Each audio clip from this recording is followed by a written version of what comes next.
అరెస్టును మనందరం కూడా చూసాం. ఇప్పుడే కౌశిక్ రెడ్డికి కరీంనగర్లో కోర్టులో బెయిల్ రావడం జరిగింది.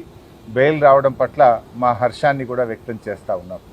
అయితే ఈరోజు పోలీసులు, ముఖ్యంగా డీజీపీ గారు ఒక్క విషయాన్ని గుర్తుపెట్టుకోవాల్సిన అవసరం ఉంది. రాజకీయ ప్రేరేపితమైనటువంటి కేసుల్లో మీరు తొందరపడి కేసులు నమోదు చేయడం, బెయిలబుల్ సెక్షన్స్లో కూడా అర్ధరాత్రి పూట అరెస్ట్ చేయడము, రాత్రంతా పోలీస్ స్టేషన్లో కూర్చోబెట్టడము, ఉదయాన్నే కోర్టుకు వెళ్తే బెయిల్ వచ్చింది. ఇది చాలా సర్వసాధారణం అయిపోయింది. అంటే ఇలా ఆలోచించాల్సిన అవసరం. పోలీసులు కూడా ఈ రాజకీయ ప్రేరేపితమైన కేసుల్లో నాయకులు చెప్తే వినడం కాదు, చట్టానికి లోబడి పనిచేయాలి.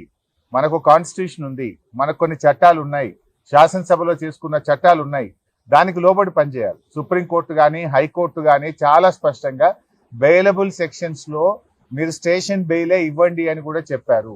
మీరు బెయిలబుల్ సెక్షన్స్లో కావాలని అంత పండగ పూట, ఆ రాత్రి పూట ఏదో పెద్ద డెకాయిట్ను, ఒక టెర్రరిస్ట్ను అరెస్ట్ చేసినట్టు 30-35 మంది పోలీసులు కౌశిక్ రెడ్డి మీద పడి అరెస్ట్ చేయడము, ఆయనను తీసుకువెళ్లి కరీంనగర్ పోలీస్ స్టేషన్లో రాత్రంతా దోమలు కుడతా ఉంటే మీరు పోలీస్ స్టేషన్లో కూర్చోబెట్టారు. ఏం అవసరం ఉంటే రాత్రంతా కూర్చోబెట్టాల్సింది?